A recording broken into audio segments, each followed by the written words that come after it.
हॅपीनेसच्या through श्रद्धा homeo natural neuro research सेंटरच्या माध्यमातून एकादशीच्या प्रित्यर्थ आपण जो सेवाभाव म्हणून सुरू केलेलं हे 4थं पर्व आहे आपलं. ते छोटेखानी आपण एक उपक्रम सुरू केला. कसं असतं, आजपर्यंत दवाखाना आणि आरोग्य ह्या दोन्ही गोष्टीचं अवेअरनेस कमी, मार्केटायझेशन जास्त झालं. त्याच्यामुळं फायदा कमी, नुकसान जास्त झालं. आपण विज्ञानात किती प्रगती केली म्हणून सांगितले, पण तेवढी प्रगती अजून झालेली नाही. तो आपला मूर्खपणा होता. सरळ साधं उदाहरण आहे, अगोदर आपले पूर्वज पितळाच्या भांड्यात खायचे, सोने चांदीचे भांडी वापरत होते, बरोबर आहे. आता आपण प्लास्टिकचे वापरतोय आणि स्वतःला आपण मॉडर्न झालो असं सांगतो, बरोबर आहे. खरं तर ते रिच पण होते आणि सायंटिफिक पण होते. आम्ही सायंटिफिक सोकॉल्ड तथाकथित सायंटिफिक म्हणून घेण्यामध्ये, जास्त वैज्ञानिक सांगून घेण्यामध्ये इतके मजबूर झालो की फॅक्ट पण विसरून गेलो. आणि कधी कधी आपण प्रभावित पण होतो पाश्चिमात्य नॉलेजला, किंवा जे बाहेरून, मग पूर्वी देशातून असो की पश्चिमी देशातून असो, आलेल्या नॉलेजला आपण जास्त व्हॅल्यू करतो. तर ह्या कोरोनाच्या काळामध्ये मग बऱ्याच जणांना आयुर्वेद, अरे हा खरंच हे वर्क करते, ह्याची जाणीव झाली, जे की चांगलंच आहे. पण अजून ह्याला एवढं पुढं आणण्याचं कारण काय होतं की सांधेदुखीसारखे आजार, ॲसिडिटीसारखे आजार किंवा कॅन्सरसारखे आजार हे जे आहेत हे दवाखान्यात बरे होणारे नाही. पहिली गोष्ट, आजपर्यंतची हिस्ट्री उचलून बघायची, ज्यांची गुडघेदुखी सुरू झाली आणि कितीही दवाखाने केलेले असतील, मग ते विदेशात जाऊन आलेले असतील किंवा केरळकडे जाऊन आलेले असतील, 100% रिझल्ट कोणालाच भेटलेला नाही. कोणाची गुडघेदुखी कमी झालेली आहे असं ऐकलंय का? पण दवाखाने चालू आहेत. अगोदर साधा ताप आला, घरातल्या छोट्या लेकराला येऊ की मोठ्या लेकराला येऊ, एकच डॉक्टर असायचे. आज स्पेशलिस्ट आहेत, आहे की नाही. केसांपासून ते पायाचं नाकांपर्यंत सगळ्या अवयवाला सगळ्यांनी वाटून घेतले. पण हे स्पेशलायझेशन होणं आपल्यासाठी चांगलं का वाईट हे तुम्ही ठरवा. कारण आमचं म्हणणं काय आहे, ह्या पृथ्वी तलावर सगळ्यात हुशार प्राणी कोण आहे? माणूस आहे, असं आपण स्वतःला म्हणतो. पण थोडं फॅक्ट चेक केलं तर आपण जास्त मूर्ख पण आहोत हेही कळायला काही वेळ लागणार नाही. काही एक्झाम्पल देतो मी. वाघ हा मांसाहारी प्राणी आहे, कुत्रा मांसाहारी आहे, मांजर पण मांसाहारी आहे. वेळ पडल्यावर ते पण चारा खातात, गवत खातात, सगळ्यांना माहीत आहे. त्यांना कोणी सांगितलं का की बाबा काहीतरी प्रॉब्लेम झाल्यानंतर आपल्याला हे पण खायचं आहे? हे नॅचरल विजडम आहे, आतून आलेली ते एक समज आहे, जे की मनुष्याजवळ पण होते आणि ते आपण नंतर विसरून गेलो. त्याच्यानंतर काही पक्षी आहेत बघा, ठराविक सीझनमध्ये, ठराविक ठिकाणी, ठराविक वेळेला, ठराविक ऋतूमध्ये बरोबर ते पोहोचतात. एका खंडातून दुसऱ्या खंडात जातात. त्यांच्याकडे ना कॅलेंडर आहे, ना त्यांच्याकडं होका यंत्र आहे दिशा सांगण्यासाठी, तरी ते पोहोचतात, बरोबर आहे. आणि आमचं विमान 1 डिग्रीनं चुकलं तरी ते गायब होऊन जातं आणि तरी म्हणतात की आम्ही सगळ्यात हुशार, बरोबर आहे. इतर प्राणी जे बघितलं तर सहसा सगळेच प्राणी हे काय करतात, रात्रीला खाणं बंद करतात. निशाचर सोडले तर रात्री चरणारे प्राणी सोडले, रवण करतात पण खात नाही, बरोबर आहे. पण मनुष्य एक मात्र प्राणी आहे की ते रात्री खात, बरोबर आहे. आपल्या शरीराची उत्पत्ती कशी झाली? पंचमहाभूतापासून झाली. आपण ऐकतो आकाश, अग्नी, वायू, हे सगळे घटक कशाचे? निसर्गाचे आहेत ना. तर याच्यापासूनच आपलं शरीर बनलं आहे, हवा, पाणी, मिट्टी, याच्यापासून. आणि त्याचं सोल्युशन पण तिथंच आहे. पण आपण विज्ञानानं प्रगती केली आणि मग आपण काय केलं, मानवनिर्मित औषधावर जास्त रिलाय झाले. आणि तिथं काय झालं की क्विक फिक्सचा एक फॉर्म्युला आला आणि मग नंतर कळलं की अरे वा, हे जडीबुटी खात बसण्यापेक्षा पाकिटातलं औषध बेटर आहे की नाही. आणि मॉडर्न सायन्समध्ये ॲलोपॅथिक दवाखान्यात जाणं हे भूषण स्टँडर्डचं मानण्यात आलं. आणि कोणी ते काय म्हणतात, घासपूस खाणारे, चूर्ण खाणारे हे कसे आहेत, म्हणजे कमी डोक्याचे लोक असतात, असा एक ट्रेंड तयार झाला मधल्या काळामध्ये. आणि नंतर परत मग वापस मजबुरीनं का आहे ना पर्याय शोधावे लागलेत. कारण ॲलोपॅथी, मॉडर्न सायन्स हे फक्त लक्षणावर काम करतं, मूळ आजारावर काम करतं. आणि जर समजा खरंच जर विज्ञानानं प्रगती केली असती तर दवाखाने एवढे मोठे वाढले नसते, आजार एवढे मोठे वाढले नसते. आपण न ऐकलेले आजार आज आपण पाहतो, घराघरात पाहतोय. डायबिटीस सारखा आजार हा एक ठराविक कॅटेगरी पुरता होता, म्हणजे श्रीमंताचा आजार होता, साखऱ्या बिमारी म्हणायचं. हार्ट अटॅक पण एक ठराविक वर्गासाठी होता, पण अगदी सामान्य होऊन गेलं ते. बरोबर आहे की नाही? मग विज्ञानानं प्रगती केली तर आम्हीच आमच्या पायावर कुऱ्हाड घातली, हे कळलं पाहिजे. आणि हे कधी कळणार आहे तुम्हाला? जेव्हा तुम्ही स्वतःच्या आरोग्याबद्दल जास्त सतर्क होता, खरं काय ते समजू लागतं. आणि हे कधी कळणार? कोण सांगणार तुम्हाला? तुम्हाला जर सगळं डिटेलिंग कळलं तर तुम्ही दवाखान्यात नाही जाणार, मग आमचे पोटं नाही भरणार. बरोबर आहे? मग जसं चाललंय तसं चालू द्यावं लागतं. बरेचसे प्रॉब्लेम हे विना औषधाचे सॉल्व्ह होतात. आपलीच बॉडी स्वतःला बरं करू शकते, पण ते पुढं आलं नाही. पण आपण वेगळ्या बाहेरच्या जाहिरातीच्या जगामध्ये असल्यामुळं दिशाभूल झाली आणि आपण डायव्हर्ट झालो. तर आजचा विषय आपला असा आहे की आपल्या शरीराला आपण कसं जाणून घ्यावं. ह्याच्या अगोदरच्या 3 पर्वामध्ये जाहिराती कसं आपल्याला कॅच केलेत, जाहिराती आपल्याला कसं फसवणूक करतात, जे चांगलं आहे म्हणून दाखवतात ते खराब आहे कसं, हे कसं ओळखायचं याबद्दल झाला होता. दुसरा सेशन आपला तुम्हाला फूडच्या माध्यमातून तुम्ही कसं रिकव्हरी करू शकता अशा विषयावर झाला. तर आजचा सेशन हा आपल्या शरीराबद्दल थोडेसे काही फॅक्ट आहेत, युनिक आहेत, जेणेकरून तुम्हाला कॉन्फिडन्स पण मिळेल की हां आपणच आपल्या शरीराला काय करू शकतो, बरं करू शकतो. ते कसं शक्य आहे आणि खरंच हे पॉसिबल आहे का आणि हे सायंटिफिक आहे का? कारण आज आपण अशा जगात आहोत, तर आजचं सायन्स पण कशाला म्हणते, ज्याला आपण सिद्ध करून दाखवू शकतो, ज्याचे ऑब्झर्वेशन्स आपण मांडू शकतो, ज्याला प्रूफ करू शकतो, तेच सायन्स मानतं, बाकीच्या गोष्टीला मानत नाही. आणि तिथंच आपलं चुकतं. परंतु सायन्स हे अनादी काळापासून आहे, विज्ञान शाश्वत आहे. आमचे सायंटिस्ट हे ऋषीमुनींच्या स्वरूपात होते, आम्ही त्यांना महाराज समजलो, आध्यात्मिकतेशी जास्त जोडलो, पण ते सायंटिस्ट होते आणि त्यांनी बोललेली सांगलेली प्रत्येक गोष्ट खरी निघत गेली. आणि त्याचं तुम्हाला एक लाईव्ह एक्झाम्पल देतो. तुमच्या चेहऱ्याची लांबी किती आहे, मोजले पण आकार किती आहे? तुमच्या 4 बोटाच्या जर माप घेतलं तर 12 अंगुल, उंगलीचा अंगुल, हां, तर असे जर तुम्ही ठेवलात बोटं तर हे 12 होते. मोजून बघा बरं, असं ठेवून बघा, बरोबर तुमचं 12 होतात की नाही? बरोबर आहे. आता इथून तुम्ही असं ठेवून बघा किती अंतराचं आहे, मनगटापासून ते कोपऱ्यापर्यंतचं अंतर. बरोबर,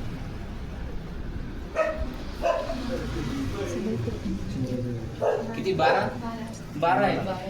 12 आहे का? सेम तुमच्या पायाचा घोटा ते गुडघ्यापर्यंतचं अंतर 16 आहे. हे ऑलरेडी फिक्स आहे. आता याचं लॉजिक पण सांगतो मी तुम्हाला नंतर. 16 आहे, फिक्स आहे, हे कधीच नियम बदलणार नाही. परंतु मी यांच्या चेहऱ्याचा आकार माझ्या बोटाने मोजायला गेलो तर प्रॉब्लेम येतो. बरोबर आहे की नाही? मग चुकेल की नाही माझं गणित? आपण एका गोष्टीला म्हणता आपण युनिक आहोत, एकमेव म्हणून जन्माला आलो, सगळ्यांची बॉडी वेगळी आहे, प्रकृती वेगळी आहे, मान्य आहे. मग सगळ्यांना नियम सारखे राहू शकतील का? नाही. एखाद्याचा समजा बीपी 140 आला, नॉर्मल किती असतो? 120. 140 आलेला असतो, त्याला काही प्रॉब्लेम नसतो, पण आत्म्याला 140 दिसल्यामुळे तो बीपीचा पेशंट बनतो. बरोबर आहे? कारण काय, सगळ्यांसाठी काय सारखे नियम आहेत. इथं कसं असतं, बॉडीची हाईटवर आणि त्याच्या प्रकृतीवर काय जमते, ब्लड सर्क्युलेशनचा फ्लो राहते, रिदम पण ठरलेली असते. मग एखाद्याचा 140चा बीपी पण त्यासाठी काय असू शकतो, नॉर्मल असू शकतो. आलं का लक्षात? आता माझ्या आजीचं एक्झाम्पल सांगतो. बीपी झाला होता 200 पर्यंत, हाय बीपी, ठीक आहे. आता 200 पर्यंत गेलेल्या बीपीला किती, म्हणजे माणूस ICU मध्ये जायसारखी कंडिशन असते, आणि फोनवर सांगितलं की एवढं बीपी झालं ना, ICU मध्ये ऍडमिट करायला सांगितलं डॉक्टरने. देगलूरून इथे यायला बाय बस तुम्हाला 2.5-3 तास लागतात. मग मी बोललो, मला कसं वाटते तुम्हाला? ते म्हणले तेवढं काही नाही, पण थोडं वाटते दम लागल्यासारखं, बाकी थोडं काही नाही, ठीक आहे. ये आल्यानंतर बघितलं खरंच 200 बीपी होती. 2 मिनिटाची ट्रीटमेंट केली, नॉर्मल झाली. आता हे जर हाईट असलेल्या व्यक्तींसोबत घडलं असतं तर धोका झाला असतं. बरोबर आहे. म्हणजे सगळ्यांना सारखे नियम लागू होतात का? शुगरच्या बाबतीत पण तसंच होईल, तुमच्या कोलेस्ट्रॉलच्या बाबतीत पण तसंच होईल, जे आपण लास्ट टाइम आपण डिस्कस केलं होतं.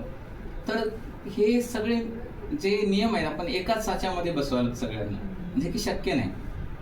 मी जन्मतःच माझी प्रकृती वेगळी घेऊन आलो, तसा माझा स्वभाव पण वेगळा आला. सगळ्यांना आपल्याला भूक लागली समजा, सगळ्यांची भूक सेम आहे का? कोणाची एका पोळीत भरते, कोणाची 5 पोळ्यामध्ये भरते. पण भूक लागली म्हणलं, आपण एक नियम सेट केला की चला गडे तुम्ही एवढंच खा, तर मग प्रॉब्लेम आहे की नाही?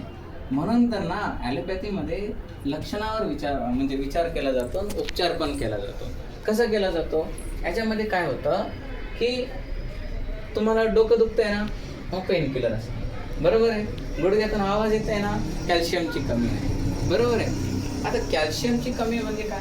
कॅल्शियमला जेवढं का प्रमोट केलं गेलं त्याचं पण एक न समजणारं कारण आहे. एक रॉबर्ट थॉम्सन नावाचा व्यक्ती आहे, स्वतः MD आहेत ते, अमेरिकेमधले, अजून हयात आहे. त्यांचं एक पुस्तक फार फेमस झालं आणि ते सांगतात की कॅल्शियमनं खरंच हाडाचे काहीच फायदा होत नाही. कारण तुमचा बोन फक्त कॅल्शियमने बनलेलंच नाही ना, बाकीचे पण 12 खनिज आहेत त्याच्यासोबत. म्हणजे बाकीचे मिनरल्स लागतात, मॅग्नेशियम, हे सगळं लागतं. त्याच्याबद्दल का बोलल्या जात नाही? आणि एकटा कॅल्शियम बॉडीमध्ये ॲब्झॉर्ब होतच नाही, एकटा शोषलंच जात नाही. त्याच्यामुळे कॅल्शियम वर्क करणारच नाही. आणि ज्यांनी कॅल्शियमच्या गोळ्या घेतलेत त्यांना किडनी स्टोन होणार, नाहीतर टाचदुखीचे प्रॉब्लेम होणार, नाहीतर पित्ताशयाकडे होणार, फिक्स आहे. आणि चॅलेंज देऊन सांगतो, किती आयुष्यभर तुम्ही कॅल्शियमच्या गोळ्या खा, तुमचं कॅल्शियमचं लेवल भरून निघालं असं दाखवा. हे पण शक्य नाही, तरी पण चालते. कारण त्याच्या मागं फॅक्ट चेक करणारे कोणी नाही आहेत. आता आम्हाला शिकवताना आमच्या गुरुंनी काय सांगितलं, एज्युकेशन कमी, कल्चर जास्त. ह्याच्यामध्ये काय सांगतात की जेव्हा आपण फीस चार्ज करतो, तर आपला व्यवसाय आहे, करावाच लागतो, बरोबर आहे. पण तुम्ही ज्यासाठी पेशंट तुमच्याकडे आलाय त्याचं समाधान पण होणं गरजेचं आहे. आणि तो वैद्यच नाही, तो डॉक्टरच नाही, जर तुमची जीवनशैली, तुमचा आहार, तुमच्या जीवनात काय चाललंय, ही सगळ्या गोष्टी जोपर्यंत तो व्हेरीफाय करत नाही तोपर्यंत त्याचं निदान ॲक्युरेट होऊच शकत नाही. तो कुठल्या क्षेत्रात राहतो, त्याचं जीवनशैली काय, तो व्यवसाय काय करतो, त्याचं कौटुंबिक वातावरण कसं आहे, त्याची आहारशैली कशी आहे, सगळं समजून घेतल्यानंतर कळते किंवा त्याची उत्पत्ती काय. आता तुम्ही डॉक्टरांकडे जाता, डॉक्टरला तुम्हीच सांगता, डॉक्टरचं तुमचं बोलणं होईपर्यंत मेडिसिन लिहिणं संपते. तुम्ही काय विचारायच्या आधीच लेटर पॅड सरकवतात, घ्या गोळ्या, बघू आपण. पता एवढंच, फीस तर द्यायलाच, पण घाई कशासाठी? इतर पेशंटला कॉन्फिडन्स येणं गरजेचं आहे की आपण स्वतः बरे करू शकतो. आता जे मी तुम्हाला हे चेक करायला सांगितलं त्याचं कारण काय की हे एक सायन्स आहे आणि कधीच न बदलणार आहे. आणि आपल्या शरीराची निर्मिती कुठून झाली तर नाळेपासून. नाळ कुठे जोडलेली असते? बेंबीला. सेंटर आहे आपल्या बॉडीचं, बरोबर आहे. आपल्या नाभीपासून हृदयाचं अंतर, फुफ्फुसाचं अंतर, किडनीचं अंतर, जेवढे काही ग्लँड्स आहेत त्या सगळ्यांचं अंतर फिक्स आहे. आणि ते जर खालीवरी झालं तरी बॉडीमध्ये प्रॉब्लेम येतात. आणि तेवढीच नाभी सेट केली तरी प्रॉब्लेम गायब. हे पण तेवढंच सिम्पल आहे. पण आपण जातो खूप प्रॉब्लेममध्ये, कॉम्प्लिकेटेड करतो, जास्त आपण डेप्थमध्ये जातो आणि मग काहीतरी वेगळं दिसतं आणि मग सोल्युशन मिळतं. तर ह्याच्यामध्ये पंचमहाभूतानं शरीर बनलेलं आहे. तर आपले 5 बोटं 5 महाभूताला रिप्रेझेंट करतात, ठीक आहे. जसं की हे तुमचं अग्नितत्व सांगितलं जातं, हे अग्नितत्वाला रिप्रेझेंट करते. हे तुमचं आकाश तत्वाला रिप्रेझेंट करते, वायू तत्वाला, हे आकाश तत्वाला, हे पृथ्वी तत्वाला आणि हे जल तत्वाला. सगळ्यांना शाळेमध्ये आपण जात होतो, तुला जायचं म्हणल्यावर आपण कोणतं बोट दाखवतो, ठीक आहे. माहीत नव्हतं, पण तसं काही लॉजिक पण माहीत नाही, पण सहज झालं तसं. पण करंगळी ही जलतत्वाला दाखवते आणि ह्या बोटांच्याच साह्याने एक मुद्रा चिकित्सा पण प्रचलित आहे. मुद्रा सांगतात बघा, वेगवेगळे वायू मुद्रा, अश्विनी मुद्रा, ही मुद्रा. त्या मुद्राचं देखील आपल्यावर इम्पॅक्ट येतो. ध्यान मुद्रा करा, अभय मुद्रा करा. बोटांना वेगवेगळ्या वायूला मॅच केलं की ते एलिमेंट बॉडीमधलं बॅलन्स होते, आहे, वर्क करते, बरोबर आहे. तर हे सगळं करत असताना आपली बोटं असेच का आहेत, अंगठा जसा काय आहे, याच्यामागं पण एक लॉजिक आहे आणि त्याचा फायदा पण. ठीक आहे. आता याच्यामध्ये तुम्हाला मी काही व्हायटल पॉईंट सांगतो जे की तुम्हाला ऑल टाईम कामाला येतात आणि याच्यात लपवून ठेवण्यामध्ये आम्हाला काही तेवढं इंटरेस्ट नाही आहे. ठीक आहे. आता तुमच्या कानाच्या मागे इथे एक खड्डा लागतो, दिसतोय? चेक करा तुम्ही. जर अंगठ्याने केला तर सापडेल, दुसऱ्या बोटाने नाही सापडणार.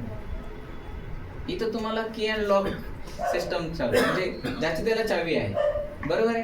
अंगठ्याला बसलं, जर इथं तुम्ही 15 ते 20 वेळेस 0.8 सेकंदासाठी जर प्रेस केला, म्हणजे 1 सेकंद पण नाही, जस्ट प्रेस अँड रिलीज जर केलं तर आपण,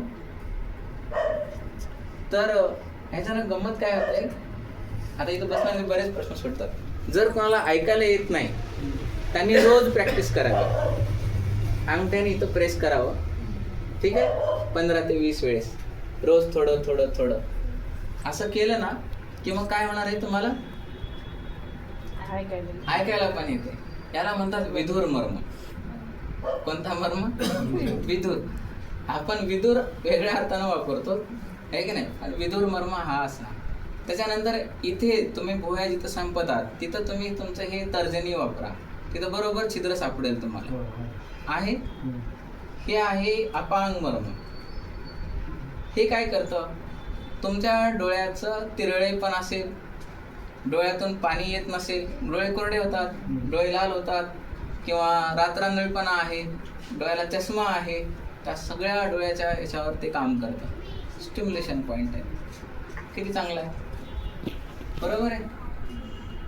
आता नंतर दुसरी केस जे आता आपण रन करायला, स्मेल न येणं, चव न कळणे. ठीक आहे. हे इथं आपल्या नाक जिथं संपतं ना, हे ह्या ठिकाणी तुम्हाला खड्डे सापडतात आणि करंगळीनच बसते, बरोबर तुमचीच करंगळी बसते, दुसऱ्याची बसणार आहे की नाही, सापडते. हा, तिथं जर आपण असंच 20 वेळेस 25 वेळेस 30 वेळेस प्रॉब्लेम असणार आणि बाकीच्याने 15 वेळेस सफिशियंट आहे नॉर्मल व्यक्तीने. ते जर केलं तर आपलं संवेदना जे आहेत ना, वास येण्याची, चव कळण्याची, ते ओपन करतं. सिंपल आहे, करायचं. काय अवघड आहे का? हे मर्मस्थानला व्हायटल पॉइंट्स म्हणलेत आणि याला अगोदर मारक विद्या म्हणून प्रचलित होते. अगोदर शस्त्रास्त्र निर्माण होण्याच्या आधीपासून ही मर्म म्हणतात. आपण जे मर्म बोलण्यात वापरतो ना, मर्म सापडला म्हणून, हे मर्म आधीपासून होता. अगोदर शस्त्रास्त्र नसताना देखील स्वतःचा बचाव करण्यासाठी याचा वापर होतो. इतकंच नाही, याचा वापर करून 2 मिनिटांमध्ये एखाद्याला बेशुद्ध करता येते आणि जोपर्यंत टच करत नाही वापस तोपर्यंत उठत नाही, इतकी ताकद आहे. आणि याचा मिसयूज होऊ नये म्हणून तेवढं प्रचलित नव्हतं. पण आज त्याला वापस त्याला हेल्थ बेनिफिटसाठी कसं काम करते म्हणून ते सांगायला हे इथं आणलं ना. त्याच्यानंतर आता तुम्हीच सांगायचे काय काय बेनिफिट मिळू शकतात तुम्हाला. हे इथं शृंगाटक मर्म म्हणून मिळेल तुम्हाला. हे इथं डिप्रेशन मिळते का, हे शृंगाटक मर्म आहे. शृंगाटक म्हणजे सिंघाडा. सिंघाडा बघितलाय ना, याला जर बघितलं पडून तर हे तसं दिसेल. तर इथं तुम्ही असं प्रेस करू शकता. याच्याने पण डोळ्याचे प्रॉब्लेम, मेंदूचे प्रॉब्लेम, मायग्रेनचे प्रॉब्लेम, सायनसचे प्रॉब्लेम, डोकेदुखीचे प्रॉब्लेम, मायग्रेनचे प्रॉब्लेम सॉल्व्ह. इझी आहे, अरे ना. त्याच्यानंतर हे 5 बोटं, पाचीची 5 बोटं, जे मर्मचा राजा म्हणलं जातं, जिथून आपलं सहस्त्रार चक्र, जर कुंडलीबद्दल कोणाला माहीत असेल तर, ते आपण जिथं काय म्हणतो शेंडी असते, बरोबर, त्या ठिकाणी हे 5ही बोट असे ठेवून फक्त प्रेस करायचे असतात. प्रेस अँड रिलीज करायचं. याला म्हणतात अधिपती मर्म, राजाचा राजा. ठीक आहे. यामुळं काय काय प्रश्न सॉल्व्ह होऊ शकतात सांगा बरं. सगळेच, थायरॉइड, हार्मोन इम्बॅलन्स, स्ट्रेस, केस गळती, डोकेदुखी, हे हे हे एक्झॅक्टली तो भोवरा बनतो की नाही आपला, हां, जिथं भोवरा बनतो ते आपला अधिपती मर्म. हे डेली प्रॅक्टिस करायचं आहे. नाहीतर येऊन मला चॅलेंज करतील, मी आता केलं. हे रेग्युलर करायचं आहे की नाही, आहे की नाही. ते याच्यामध्ये रेग्युलर जर आपण अभ्यास केला तर याचा बेनिफिट. काय बेनिफिट आहे? हे तुमचं अधिपती मर्म म्हणजे थायरॉइडला रेग्युलेट करेल, तुमच्या दृष्टीला मदत करेल, तुम्हाला कधी चेहऱ्याचा लकवा येणार नाही, न्यूरोलॉजिकल डिसऑर्डर होणार नाहीत, म्हणजे नसाशी संबंधित होणार नाहीत, मेंदू विकार होणार नाहीत, मेंदूमध्ये गाठी बनणार नाही, ट्यूमर बनणार नाही, अनेक असे काम असतात. ठीक आहे. हे किती वेळेस करायचं? 15 नॉर्मल व्यक्तींनी 15 वेळेस इनफ आहे. हां, केव्हाही करू शकता. स्पेशली असं म्हटलं जातं की हे थोडंसं हीट क्रिएट करते, संध्याकाळच्या वेळेला केलेलं बेटर असते, नाहीतर पहाटेच्या वेळेला. हां, हीट क्रिएट करतं, म्हणजे ते ऊर्जा ओपन होते, त्यामुळं ते संध्याकाळी किंवा पहाटे केलेलं बेटर असते. पण उपचाराच्या दरम्यान जर वापरत असाल तर मग हे एनी टाइम इट्स ओके. ठीक आहे. आणि रेग्युलर मात्र करत असेल तर सकाळी किंवा सायंकाळी केलेलं बेटर. त्याच्यानंतर सगळ्यात महत्त्वाचा अजून गुडघेदुखीचा, आपल्या लघवीशी संबंधित, किडनीशी संबंधित, मासिक पाळीशी संबंधित, फिब्रॉइड्स संबंधित जे काय आजार असते ते त्याच्यासाठी पण काही गोष्टी आहेत. जसं की तुमचं कोणताही एक पाय घ्यायचा, सहसा काय सांगितलं होतं, पुरुषांचा उजवा पाय पहिल्यांदा, स्त्रियांचा डावा पाय वापरू शकता. पण आपला पाय असा ठेवा तुमच्या गुडघ्यावर, क्रॉस लेग ठेवा. आणि ऐकले की विसरून जातं, केलं की लक्षात आहे ना. तुम्ही असं या समोर, म्हणजे दिसेल जसं चेअर घेऊन असं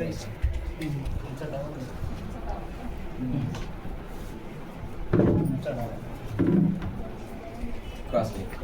आता याने ठेवलं ना, हे आता ह्याचा डावा पाय आहे, तर ह्याला लॉक करण्यासाठी उजवा हात वापरणार आणि उजवा वाल्याने डावा वापर. ठीक आहे.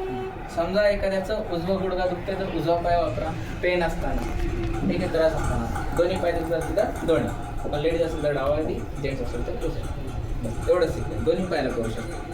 मग हे काय करायचं, ह्या ठिकाणी आपला अंगठा असा लॉक करायचा आणि हे बोट असं करायचं, जेणेकरून हे इथं बनणारी जे कडकपणा आहे तो जाणवतो आणि तो वरच्या बाजूने ओढायचा. ओढल्यानंतर काय होईल, थोडंसं छानपैकी असा पेन जाणवेल. जाणवलं? जर पेन जाणवला तर करेक्ट पॉईंट सापडला. जाणवतंय का? सापडला मॅडम?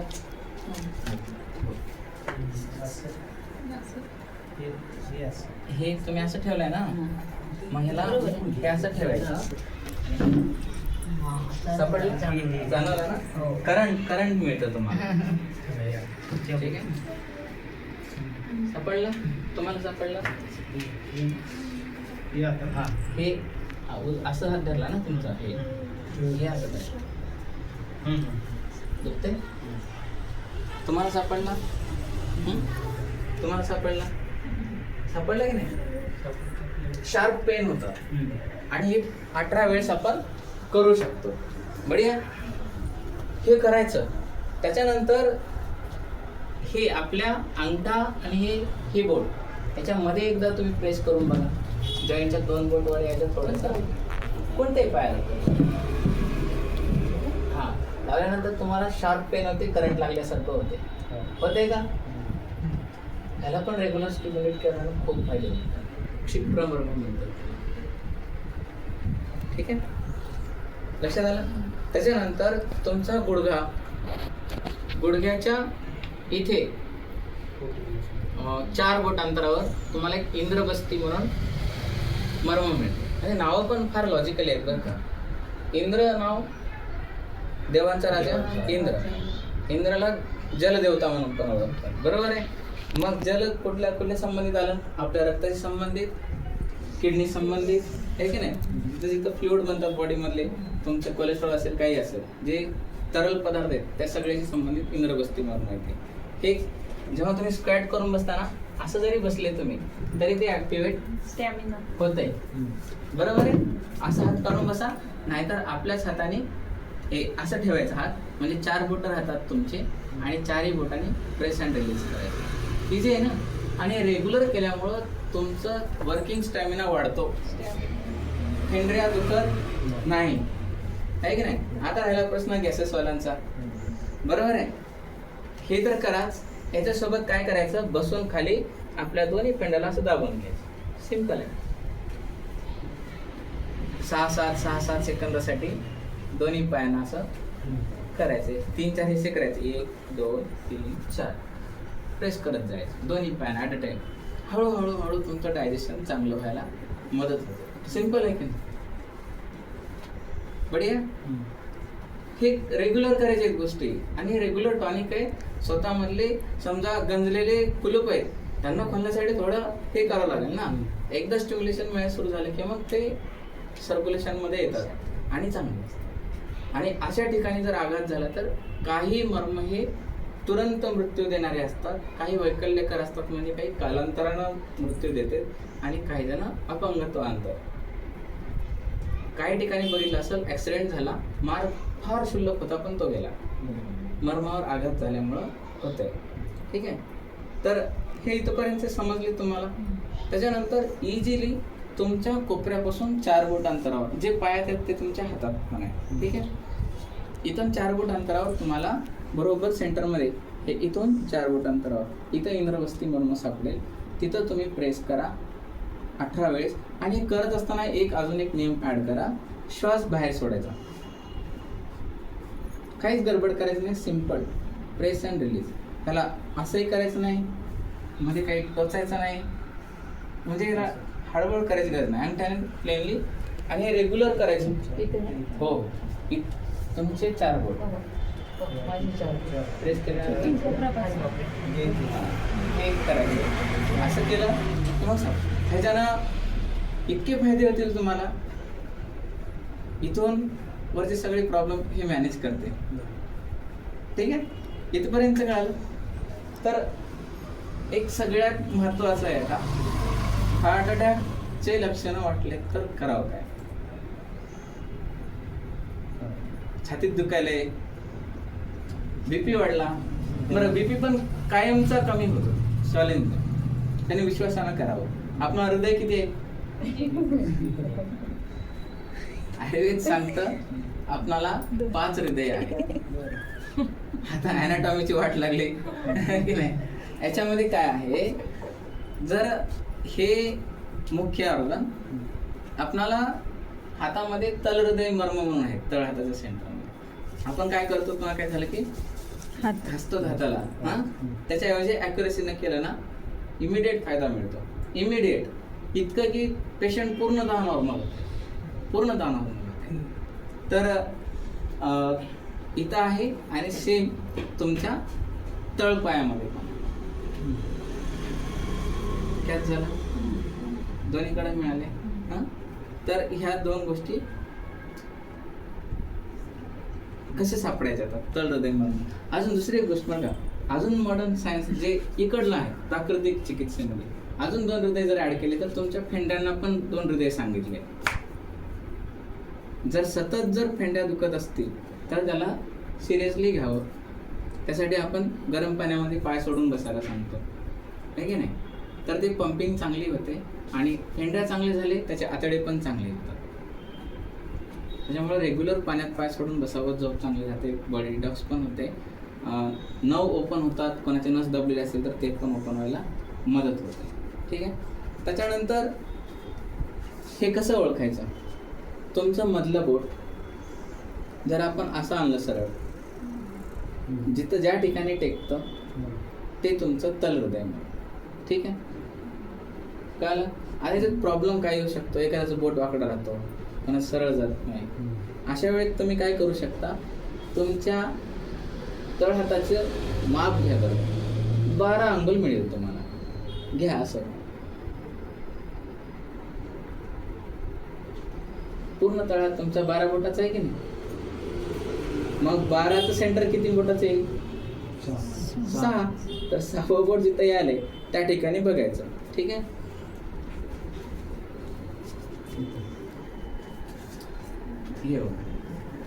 हे मधलं बोट, मधल्या बोटातून सरळ जर रेष काढली अशी, माझं ऑइलिंग झालेलं आहे, हातावर राखतो. हे यांचं मध्यमा,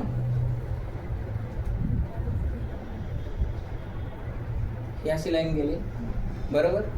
आता इथून बघा, तुमचे बोट मोजा असे, एक 4, हा दुसरं ठेवा, मग हे किती होत, तिसरं बोट, बरोबर. काढा काढा, बोट टेकवा, बरोबर गेला. हे पण आहे, म्हणजे ॲक्युरेसी वाढते तुमची. आता ह्या ठिकाणी तुम्ही असं प्रेस करा थोड्या थोड्या वेळाने, बीपी आयुष्यात होणार नाही, असलेला बीपी कमी होऊन जाते. दोन्ही हाताला करत राहायचं. आणि हे दाबताना काय करायचं आहे, नाकाने श्वास सोडायचा आहे बाहेर. इझी आहे की नाही. हां अश्विन, आपण जे इथलं जे करत होतो ना, ते हाताला पण करायचं. ह्याच्यामुळे आपले मसल्स पण हेल्दी राहतात, कारण ते बांधून ठेवायचं काम करतात. बढी आहे. आता याच्यानंतर असे 107 मर्म आहे, असे भरपूर आहे. पण आता याच्यामध्ये ॲडव्हान्सली अजून काय बघता येईल आपल्याला, ह्याच्यासोबत आपल्या जीवनशैलीचा अजून एक जर भाग आपण असं बनवला, ब्रिदिंग टेक्निक जर ॲड केलं. नुसतं प्राणायामावर बोलायचं म्हणलं तर खूप वेळ जातो, पण आपण शॉर्टमध्ये त्याला बघून घेऊ. ब्रिदिंग टेक्निकमध्ये कसं आहे, माणसाला स्व जाणून घेण्यासाठी मदत करते, त्याचं चित्त जागेवर येते. दुनियाभरातल्या बाकीच्या गोष्टीतून आत्मकेंद्रित जेव्हा माणूस होतो, जेव्हा तो स्वतःला जाणतो, तेव्हा ते माणूस आनंदाची प्राप्ती करते.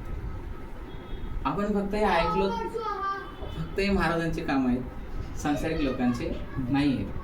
परंतु आपण जर स्वतःसोबत जर चाललो तर आपल्याला समाधान मिळेल. स्वतःला सोडून जर जगायचा प्रयत्न केला तर कायम तुम्ही असं बाहेरची व्यक्ती तुम्हाला नेहमीच सुख देऊ शकत नाही आहे, आणि आपण नेहमी अवलंबून आहोत सुखासाठी. परंतु सुख कुठं आहे, आपल्यामध्येच आहे. सुख म्हणजे तुम्हाला खदखदून हसवणार नाही, पण ते नेहमी तुमच्या चेहऱ्यामध्ये आत्म्यामध्ये एक समाधान असेल. म्हणजे तुमच्यासाठी फेल्युअर आणि सक्सेसचं स्ट्रेस दूर निघून जाईल. लॉस आणि प्रॉफिटच्या स्ट्रेसमधून आपण बाहेर जाणार. ह्यांनी मला काही अपशब्द वापरला तर मला त्याचं टेन्शन नाही येणार, आणि ह्यांनी माझी खूप तारीफ केली म्हणून मी जास्त उड्या नाही मारणार. म्हणजे एक काय म्हणतो, एक स्टेट अशी मिळून जाते, माणूस हॅपीली राहू शकतो आणि त्याच्या लाईफमध्ये येणारे चॅलेंजेसला चांगल्या पद्धतीनं फेस करू शकतो. प्रॉब्लेम फ्री लाईफ कल्पना करणं चुकीचं आहे. आपल्याला धक्का कधी बसतो, आपण अपेक्षाच करत नाही की आपल्यासोबत असं होऊ शकतं, मग आपल्याला धक्के बसतात, बरोबर आहे. मग हे सगळं मॅच्युरिटी आपल्या आत आहे. जसं प्राण्यांना कळालं ना आता जायची वेळ आहे, तसं आपल्यामध्येच आहे. आपलं जीवनच आहे सुखी जीवन जगण्यासाठी, पण आपण डायव्हर्ट केलोत आपल्याला. त्याला एकत्र आणण्यासाठी त्याचा फायदा आहे. बरं, हे झाले तुमचे मानसिक, थोडं प्रोफेशन टाईप वाटत असेल. सायंटिफिक पण सांगतो. आपण सगळ्यांनी काय करू, एक श्वास घेऊ. चांगला सगळ्यांनी श्वास घेत आहे ना. हां, तर याच्यामध्ये काय करायचं आहे आपल्याला, तर जेव्हा आपण श्वास घेतो पण थोडा डीप घ्यायचा, आणि डीप श्वास घेऊन सोडताना मात्र साऊंड क्रिएट करायचं, असा वाला. आणि ह्याचे काय फायदे होतात हे पण सांगतो, याच्यावरचे काय रिसर्च झालेत आणि ते काय काय सांगतात ते पण बोल. ठीक आहे, सगळे तयार आहेत. ठीक आहे, काय करायचं, मस्तपैकी डोळे मिटा आणि श्वास घ्यायचा. शक्य तेवढं पोट भरून श्वास घ्यायचा.